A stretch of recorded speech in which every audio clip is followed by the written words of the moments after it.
Assalamualaikum warahmatullahi wabarakatuh. Halo semuanya, perkenalkan nama saya Maisa Safa dari Fakultas Kedokteran, jurusan Kebidanan dengan nomor NPM 130104210005. Di sini saya akan mempresentasikan tentang Islam as a Religion and Culture. Agama dan budaya. Agama secara umum dapat dikatakan bersumber dari Allah Subhanahu wa Ta'ala, sedangkan budaya bersumber dari manusia. Agama bukan bagian dari budaya, dan budaya juga bukan bagian dari agama, tapi ini bukan berarti bahwa keduanya tidak ada hubungannya sama sekali, melainkan saling berhubungan erat satu sama lain. Di slide berikutnya adalah pengaruh Islam di dunia.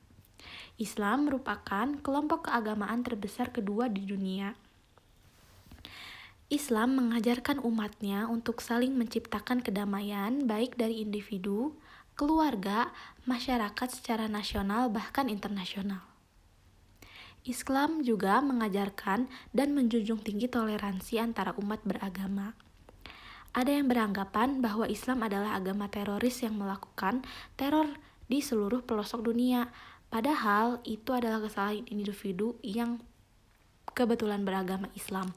Ataupun itu adalah kelompok-kelompok tertentu yang mengatasnamakan Islam. Padahal tidak ada agama di dunia ini, agama apapun yang menyuruh umatnya untuk melakukan pengrusakan, pengurusuhan, ataupun aksi-aksi teror yang mengancam dunia.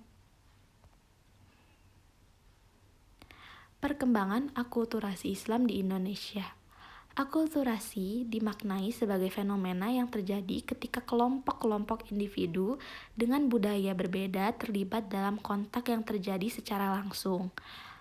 Akulturasi juga sering dideskripsikan sebagai perubahan dan adaptasi.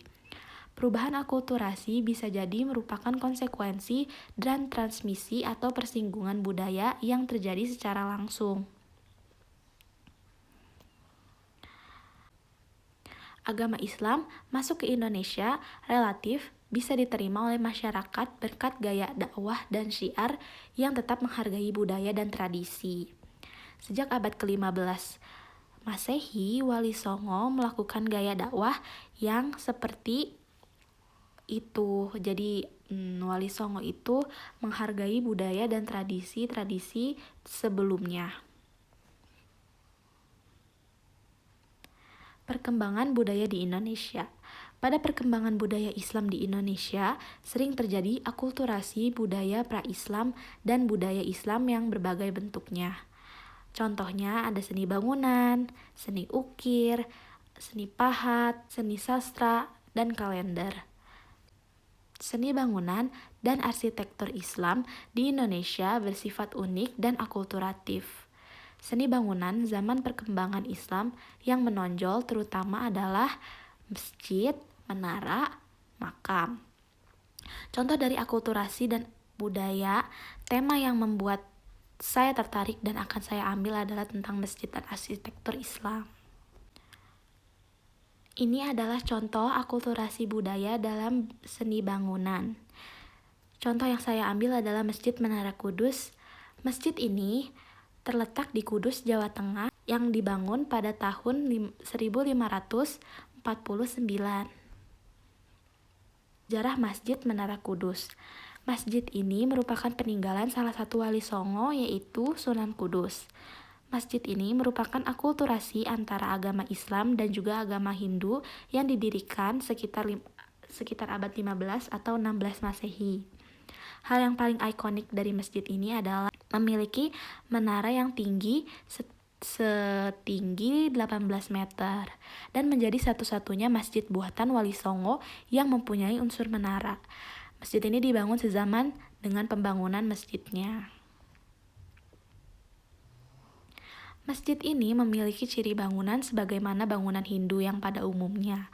Memiliki menara terdiri dari 3 bagian.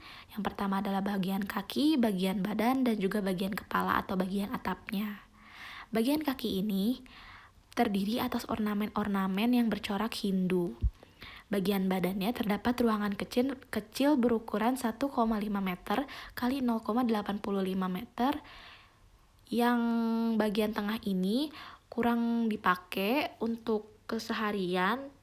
Lalu ada bagian kepalanya. Di bagian kepala ini ada sebuah ruangan yang ditopang oleh 16 tiang. Bagian atap ini tuh terdapat beduk di bagian utara dan di bagian selatannya. Ini adalah referensi-referensi yang saya ambil.